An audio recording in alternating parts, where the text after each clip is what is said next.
Hi guys, gonna make another video today for my YouTube channel and for my blog. Today's video is going to be about how to break into the freelance business specifically for children's books. I got a question from a man that lives in Serbia, Attila Varga. Hi Attila. And he asked some really good questions. So I'm just going to go through some of these, and I think that they can benefit a lot of people, because I think a lot of people are in the same situation right now, trying to break into children's books. Before I get going, I will remind you that if you're finding this video for the first time, I have a lot of other videos on my channel. If you just go right here and click on my name, it'll take you to my channel, and I have a lot of other videos. Also, you can go to my blog at willterry.blogspot.com to see more on advice and different things that I've learned over the years. Okay, so I'm just going to jump right in. So he's talking about in his letter, he talks about being frustrated and wanting to get into children's books, and then one of the questions that he asks is, he says he's also struggling to get clients on the web, trying with Odesk, but almost without results. Don't know how to go further with this. So my thing with online sites, I've never used those sites where you put out for a bid. You say, you tell them how much you're willing to do the job for, and then other people are basically trying to come underneath of you, and basically the job goes usually to the lowest bidder. I'm not super familiar with those, so I kind of know and have heard things in general, but my general feeling on working with sites like that is it's a race to the bottom. And so if you take the common toothpick right here, I like to chew on toothpicks and stuff while I work. But when I go to the store to buy a toothpick, I don't look for a particular brand. I buy whatever's there, because a toothpick is a toothpick. And to me, sites like Odesk and others are the clients that are going there are looking for a toothpick. They're not looking for you. They're not looking for me. They're looking for this, cheap. They're looking for someone who can just draw, and any style will do. And I think that that's kind of the wrong way to approach this business. We're not creating toothpicks. We're creating artwork, and you should be trying to create artwork that is one of a kind, that is yours, and people can only get the kind of art that you produce from you. And it's just different than everyone else's. If you're going to draw like everyone else, then you're going to be reduced to a toothpick. So I would say, I'm not saying you should never use those sites. I'm just saying that if you do, be prepared to be treated like this. And I think that it would be very hard, very difficult to make a living, because there's usually someone who can always afford to do it for cheaper, and I just never heard of anybody really having good success because they get frustrated that they end up doing this assignment for such little amounts of money that it's just not worth it. So that's kind of my feeling with sites like that. Another question is, should I have a professional page or use my personal Facebook account? This one I do feel very passionate about. I think if you regularly use Facebook, ask yourself the question, who are you connecting with on Facebook, and what type of an account are you connecting with? Are most of the accounts and most of the people that you're connecting with on personal accounts, or are they on professional pages? Personally, I would say in a month's time, I don't think on most months I ever go to a professional page. I think professional pages are a lot like having a blog or having a website, and I don't want to put my blog or my website on Facebook.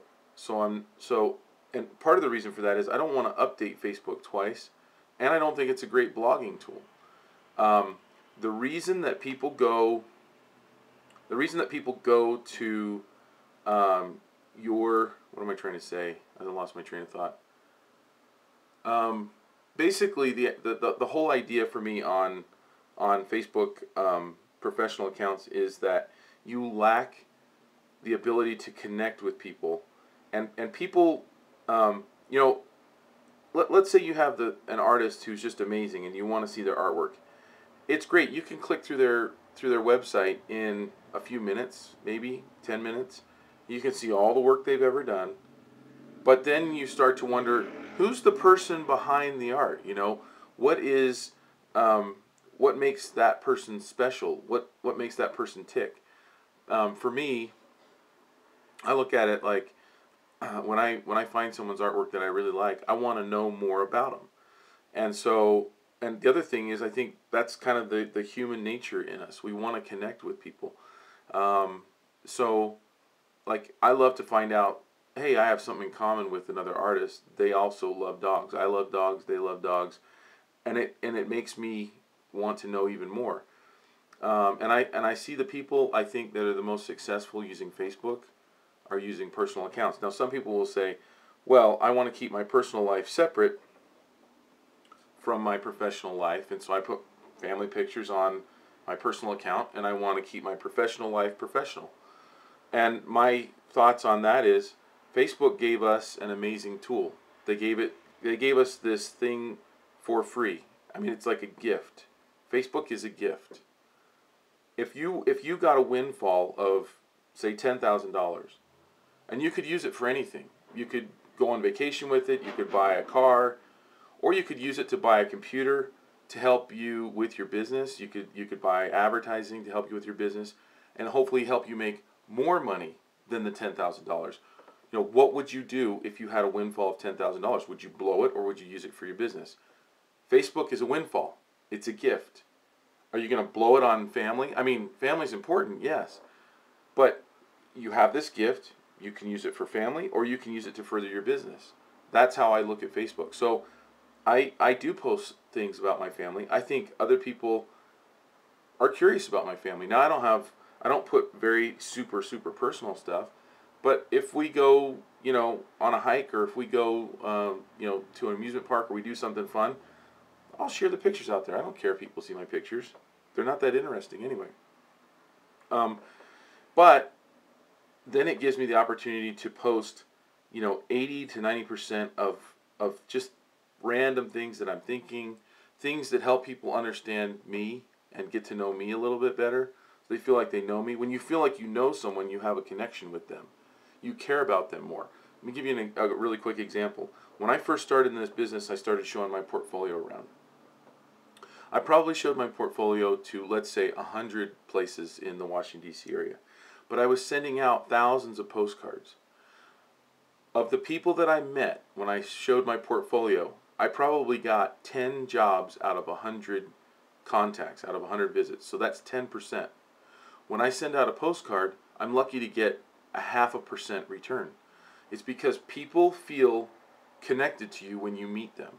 And Facebook allows you to meet people online. Okay? So I really feel that the personal account is the way to go. And I think the professional account, it's going to sit there. You put your work out there, big deal. It's a blog.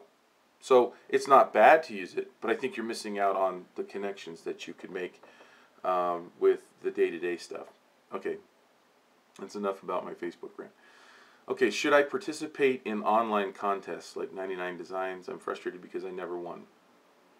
I would say on contests online, I personally would not do them unless the contest or the subject matter that they're asking for is actually something that you really want to do. If it lines up with what you want to do, and it's like, oh my gosh, that's the perfect assignment, or the perfect whatever, then I think, yeah, go for it, because you want to do that illustration anyway. You might as well send it in for a contest. But if the contest is asking you to do something, or the artwork is not really something that you're going to fall in love with, you're not going to do a really good job on it because you don't love it. So I wouldn't do it in that situation. Okay. Any advice on how to improve my skills overall, books and tutorials? Well, there are a lot of really good tutorials online. Obviously, I have some at Folio Academy. I have some on my website. I'm getting ready to do a children's book class with another artist. We're still working out the details on that, but that is going to happen. This is April 2013, I guess. Gosh, it's 2013 already. and we'll probably do it in June, I'm thinking, of this year. It's shaping up. I just don't have the exact date that we're going to start it yet. But there's also tons of other great tutorials online, so I would find something that really resonates with you. And I think tutorials are great. I think we have access right now to information that we just didn't have 15 or 20 years ago, where you can actually learn things online that are very specific to what you want. This is an amazing time. Technology has collided with art, and the two coming together is making it possible to produce your own things, to learn at alarming rates, and to get the specific information that you want. It's just amazing. Another one, I put a lot of effort and time, but without outcome. I'm 34 years old and unemployed and really want to stay in this field because I love it, but there is so many information and I'm totally overloaded. What is good and what is not? Okay, this is a really good point and a good kind of question right here. So I put in a lot of time but without outcome. And I would say that's not true. You've put in a lot of time and you definitely have had outcome, but maybe it's not the outcome that you want or that you've planned on. One of the mistakes I think that we make is we place a monetary value on success. In other words, I'm not successful if I haven't made money.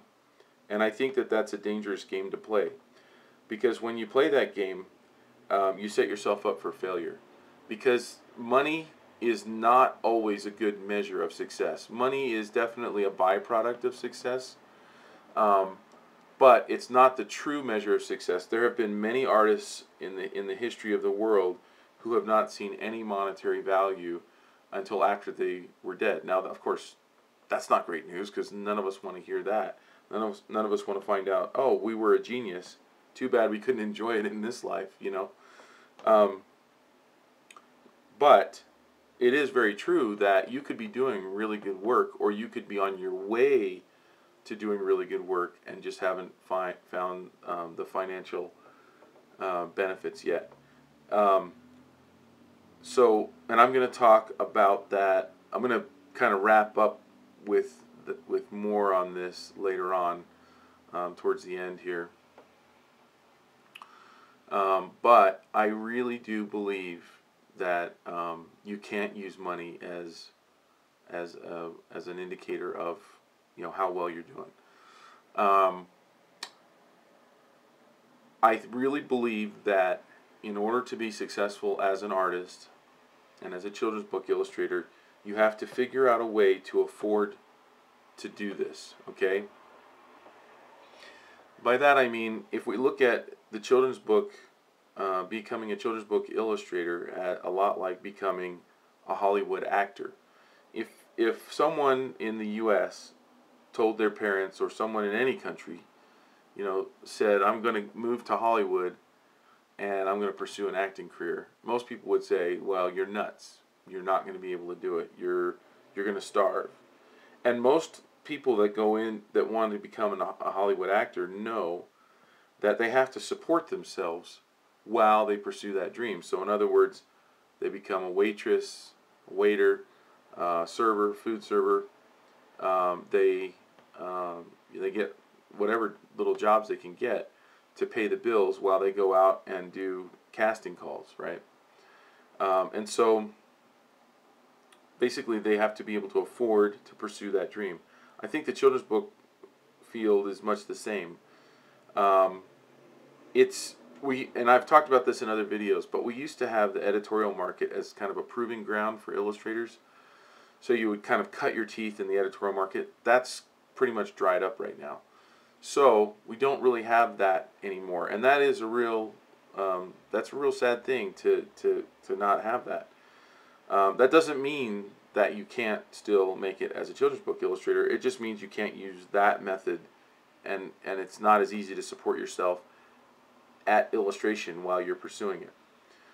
What you really need to do, I think, and probably my best advice for people who are trying to break in to the business of children's book illustration, is you have to love it and want it enough to do it in your spare time.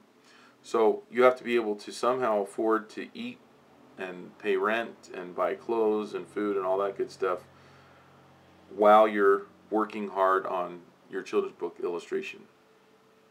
Okay, so let's see. There was another question, and I forgot to copy it, but it was dealing with, and I just remembered it now because I have some other notes here. So I'm gonna come back to this a little bit, but the next thing that was asked was, you know, I don't use social media that much, and you know, what should I do dealing with social media? And I kind of talked about that a little bit with the Facebook, but I just want to report that, like, you know, I've been a children's book illustrator for, you know, over 20 years, and all my work used to come through really antiquated methods. My work used to come through reps. Not that reps are antiquated; they're not. But but it is more of a traditional way of getting work, is through a representative. And I used to get a lot of work through source books. Well, those source books are pretty much gone, and the only ones that are left are not working for most people, from what I hear, and I don't go on them anymore. And I don't think that the few surviving ones are going to survive much longer. My work comes from the internet. It's crazy. I sell videos and books, and I get inquiries for jobs through Pinterest, Facebook, YouTube, Blogger, Twitter, and Google. And I need to get on Instagram. That's a huge one. You guys need to get on Instagram. That's one. It's like, I've got tons of things going on, but yeah, I mean, it's crazy how I started pinning stuff on Pinterest maybe 3 months ago, and I've already gotten 2 jobs from it, and I get tons of sales from other things that I'm selling on my website, and the same with Facebook, and the same with YouTube, and you know, and I just got an inquiry from a publisher in Australia this week, and I don't know where they found me, but I know they found me online. So things have totally changed that way. So you almost, I think, in order to be successful, if you want to break in the business, you have to be using social media. The trick is not to waste a lot of time and not to spend too much time, because it can get addicting, and you can spend time that's not really going to come back. So you have to be careful about how you use it. And basically, the only way you can learn to use it is to start using it, waste some time, get frustrated, and then figure out how it works for you, you know. Twitter has been good. I've gotten quite a bit of things from Twitter, and of course Google. One thing is for sure that you can definitely say is, this is not, children's book illustration is not a popularity contest, okay? It's not like it was in high school. You know, it's not like there's the cool friends group, and you know, you can't expect to sit at the cool table in the lunchroom. I didn't get to sit there, but it's not like that at all. It's merit based, which is really cool. It's about the work, so you really can work your way into this business. I can tell you that editors are always looking for something new. They're always looking for something fresh. And every year there are new people who break into the business who are doing way better than I am, winning awards that I haven't won, and so I mean, it can happen. It happens to them. It can happen to you. Sounds like a line from Scrooged, but it's not a mystery. It really is about the work. And so if you look at a site like Pinterest, you know, and you type your name into Pinterest, if your stuff isn't coming up on Pinterest, it either means you're nowhere to be found online, or your work isn't good enough to be pinned. And it's just that simple, you know. And so that should be a goal. It really is, in some ways, a contest on the internet. It's a contest of, can I make my art appealing to enough people, kind of a thing, to where people start sharing it around, and then art directors and editors find it from someone else pinning it, or someone else blogging it, or someone else talking about it, or someone else liking it on Facebook. that's the world that we live in right now. And editors, and I talk to them a lot of times, they're looking for work online constantly. They go on Facebook, they blog hop. They're always looking for something new. So if you're not online, you're probably not going to be able to break into the business. Okay, so let me just kind of tie it up with this. Years ago, I tried trading stocks. So I was trading stocks on the S&P 500 and doing a little bit of day trading. And my friend who had wanted to do that as a career told me flat out, "Will, you're going to fail at this." Like, and I was kind of offended a little bit, I'm like, why don't you have any faith? And he's like, well, what do you love doing the most for work? And I'm like, well, I'm a children's book illustrator. And he's like, yeah, exactly. You're not trading stocks because you love trading stocks. You're doing it to make money. That's the quickest way to fail at something. He says, believe me, I've looked into this. I was going to do it for a couple years of my life. I spent just studying and going into this. And what I came to realize was, one, I didn't have enough money and I just wasn't committed enough. He said, there are guys out there who are willing to spend their every waking moment on analyzing the markets and preparing for trades. And he says, you want to jump in for an hour or two a day and make a trade, you can't compete with those guys. They're going to beat you. You're going to sell when you should have bought, and you're going to buy when you should have sold.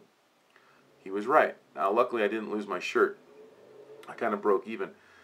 But his point really, really struck home. And then I came to realize, there are a lot of people who have asked me questions from in emails like this or on my blog, or people that I've come in contact with in different places. And, and they say, well, I have this book idea, and I think it could make a good children's book, and I think that I could get into this business. And what I've come to realize, to give them advice on that, is to say, are you committed for life? Is this the most important thing that you want to do in your life? Because if it's not, guess what? I'm out there. And there's a lot of other guys like me, more committed than me, who have made it their life's mission to create children's books. And so how are you going to compete with someone who has dedicated their entire life and who is never going to quit and who is always going to keep going? And so the competition is really stiff. But it's not impossible at all if you are committed for life. If I have just come to the realization that I am an artist. That's who I am. This is what I want to do. If I won the lottery tomorrow, which I don't play the lottery, but if I did, if I came into millions of dollars overnight, I would not stop being a children's book illustrator, because I love illustrating children's books. I love telling a story with pictures. I love the satisfaction of creating an image, designing it, going through the whole process, drawing it, painting it. That's what makes me the happiest in life. I mean, I have other hobbies. I love to play racquetball, and I like to go hiking, and I like to do other things, and spend time with my kids. But when all is said and done, the thing that actually feeds my soul is to create art for kids. I don't know. I didn't pick it. It picked me. And so I would say, if you don't feel like that. Now, let me back off that for a second and say that when I was in school, and I was in school to become an illustrator, I didn't feel this way.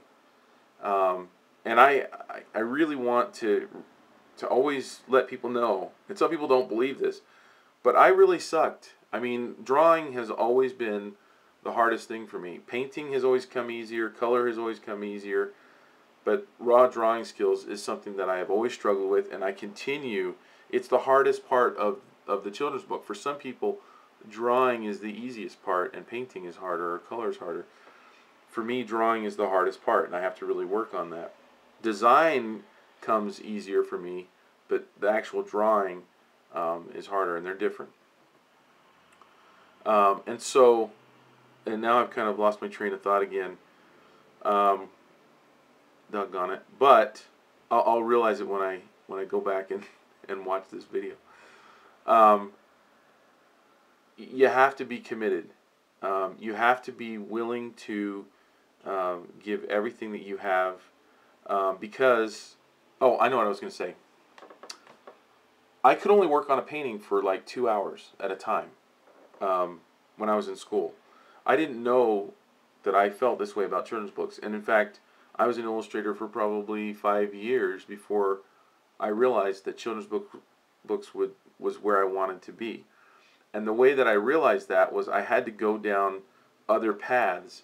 So I started illustrating editorial work, and I was decent at it, but I didn't love it. And then in my spare time for portfolio pieces, I was doing like little narrative pieces telling a story. So, editorial work was conceptual, and but where I really wanted to be was in creating a scene where there's something happening, and it's moving an idea along as an event or a story, or there's something going on in the picture that one character might not realize, but the viewer can tell what's going to happen, and that just has always made me really happy. And so it was basically one day, like 15 years ago, where I just realized, gosh, I need to do children's books because this is what makes me the most happy. So I think you need to find that one thing. And remember this, too, that the publishing world does not need you. They don't need you unless you make yourself needed.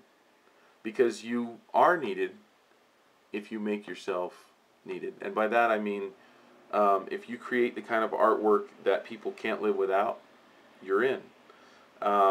And like I said before, there are people every year, probably every month, who are being discovered, who are being found, mostly online, because they're doing amazing artwork.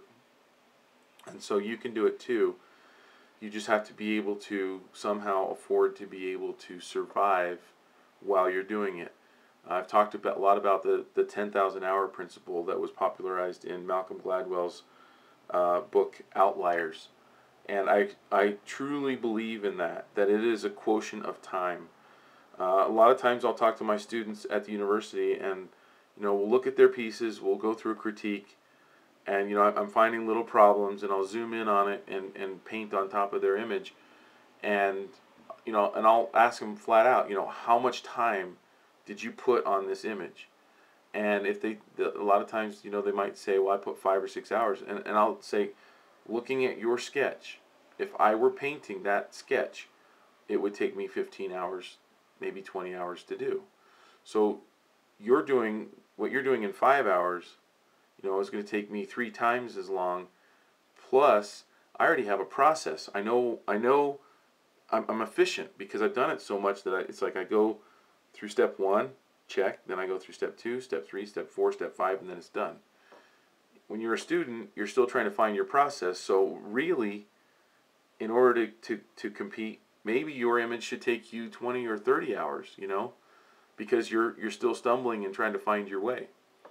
Again, you can't ramp up to this right away. And I think I've talked before about pinnacle pieces where, you do something and then it's I've talked about this on my blog.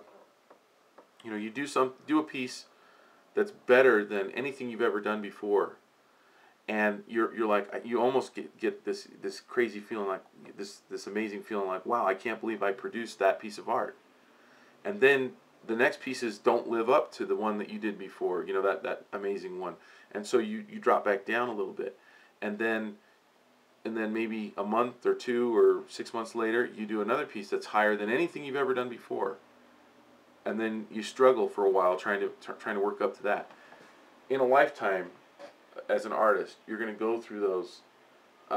Hopefully, maybe in a career, you might have 20, 30, 40, 50, what I would call pinnacle pieces that are just amazing, to where you look back and you go, I remember doing that piece.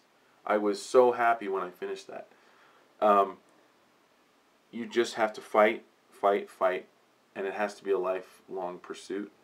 That's the best advice I can give you, is be committed for life and never give up. And eventually, I truly believe that if you are committed, and if you spend most of your time trying to improve your craft, if you're constantly looking at good images, you have to consume good art in order to create good art. If you're looking at the stuff that you love, your heroes in art, and you're looking at their work, and you're picking it apart and analyzing, why do I love this? And then you're trying to take some of those aspects and apply it to your own work, you'll be successful. I really believe that. I don't believe that you can do it by saying, well, I'm going to try this for a year, or I'm going to try this for 5 years, and if it doesn't work out, I'm going to go do something else. It could happen where in that amount of time it works out for you, but chances are you're cutting what a potentially budding career short because you just didn't spend enough time at it. 10,000 hours plus. I figured that over time I have somewhere between 50,000 and 60,000 hours put in at illustration. So it really is kind of a time quotient. I know this video is running long, so I'm going to end it here, but I really hope this helps Attila, and for anyone else out there who's watching who is a budding illustrator who wants to make it in children's book illustration, you can do it. It just takes time, and it takes commitment and dedication. Thanks for watching.